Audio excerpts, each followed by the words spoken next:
ketika berdiri itu menghadap kemana? Kiblat apa tempat sujud?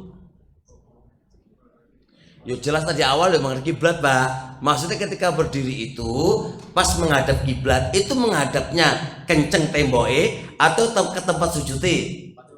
Yakin? Imam tempat sujud. Kalau makmum menghadap imam. Oh, masya Allah ya. Masya Allah ya. Yo, dia dihormati Pak yo. Orang pendapat kan Pak yo. Mbok bener mbok salah entar engko kan. Jadi jari Bapak iki kalau imam ke tempat sujud. Kalau makmumi muter-muter ya. Terkadang tempat sujud, terkadang apa? Menghadap ke imam. Ngono Pak yo. Ana menyelisih enggak? Oh, kalau depan Ka'bah, ke Ka'bah kabeh ngono to. Oh, ya wis kita lihat dalilnya aja wis. Mbok Ka'bah mbok ora kita lihat dalilnya ya. Sepakat kan? Kalau dalil kan harus mari urusane. Hukum asal, kita bicara hukum asal dulu. Hukum asal kalau kita berdiri itu melihatnya ke tempat sujud. Itu kaidah asal dulu. Kita pakai hukum asal, melihat kemana? Ke tempat sujud.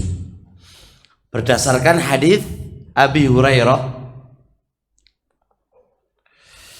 radhiyallahu taala anhu, hadis Abu Hurairah, anna Rasulullah, bahwasanya Rasulullah sallallahu alaihi wa alihi wasallam, kana idza shallah, apabila Nabi itu sholat, rafa'a basarahu ila sama, mengangkat pandangannya ke langit. Jadi Nabi dulu tuh Allah itu pandangannya ke langit. Wes ya, pandangannya ke mana? Ke langit. Kemudian setelah itu fanazalat, turun ayat. Apa ayatnya?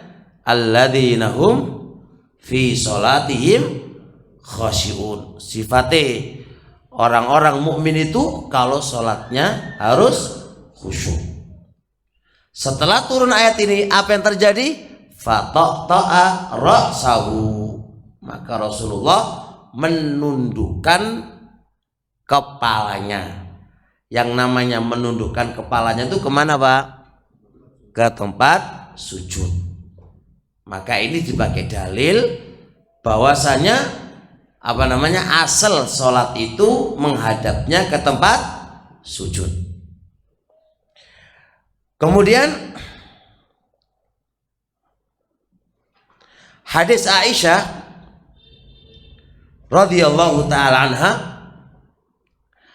dakhala Rasulullah, pernah Rasulullah itu masuk ke Ka'bata. Pernah Rasulullah itu masuk Ka'bata, masuk Ka'bah, masuk Ka'bah. Apa kata Aisyah? Ma khalafa basaruhu mawdhi'a sujudihi.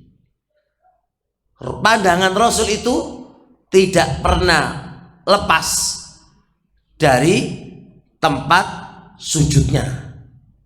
Berarti Rasulullah itu sholat di dalam Ka'bah dan tidak pernah dan tidak melewati pandangannya Nabi itu dari tempat sujud. Berarti apa? Menghadap ke tempat sujud.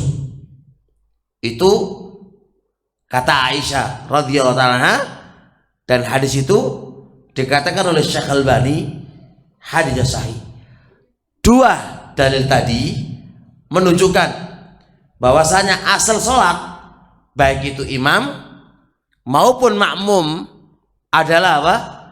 Sholatnya menghadap kemana?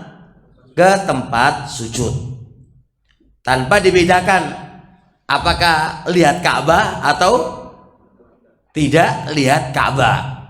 Siapa yang membedakan kalau Ka'bah ndelok Ka'bah itu sholat atau sibuk sholat atau sibuk lihat Ka'bah? Nah ya kan, umat kan urusannya kan, pasti Anda akan tersibukkan lihat, ya Allah, kok ganteng ini Ka'bah. Mau coba imu, lali malah mau coba imu. Masyghul tersibukkan dengan Ka'bah. Padahal Anda sholat, yang dituntut sholat adalah khusyuk bainaka wa bainallah, bukan lihat Ka'bah, bukan lihat Ka'bah. Makanya justru malah aneh kalau andai kata di depan Ka'bah malah lihatlah Ka'bah. Iku kaya lali sholatin kowe. Mau coba kowe, ora fokus jelas. Ora fokus. Nah, kemudian lihat lagi.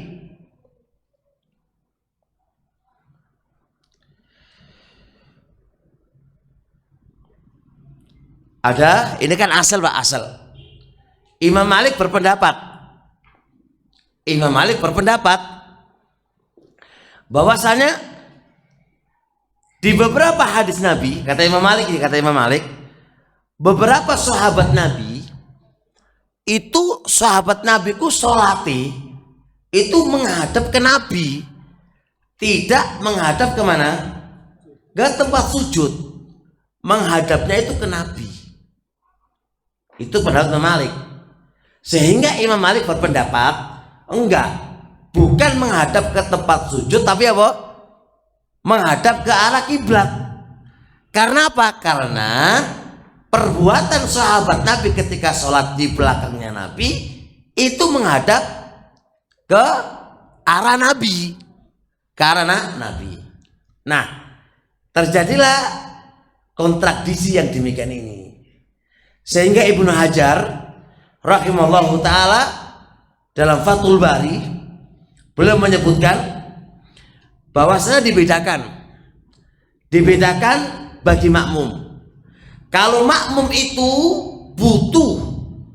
butuh tata caranya sholatnya imam, maka boleh dia dan dianjurkan dia mencari atau menghadap ke arah imam. Karena dia apa itu? Pengen ilmu. Sahabat Nabi alaihissalam, kenapa ketika sholat di belakang Nabi kok ngawasi Nabi? Soalnya pengen belajar karena Nabi. Itu masalahnya. Karena dia belajar sama Nabi, otomatis kalau dia ke tempat sujudnya lewat ilmunya, lewat gerakan Nabi, maka dia meneliti Nabi, piye sholatin Nabi. Makanya Abu Hurairah radhiyallahu taala anhu, itu dalam hadis Bukhari, Nabi diam itu nanya, ya Rasulullah, kenapa Rasulullah itu diam antara bacaan takbir sama maca Fatihah? Kenapa Nabi diam? Berarti Abu Hurairah apa? Menghadap ke kiblat. Ditulok isi, Nabi ku mau coba iku. Nah, begitu itu karena pengen belajar. Nah, kalau memang makmumiku mau pengen belajar karo imam, maka boleh dia apa?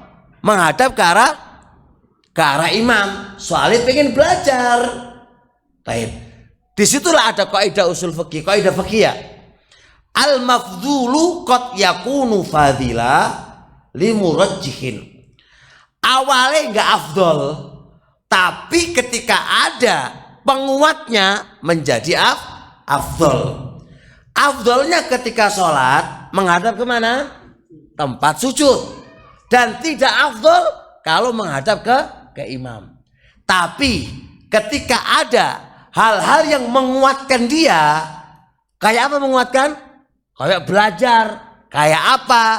Maka yang awalnya kurang afdol menjadi lebih afdol. Kenapa lebih afdol? Pengen belajar.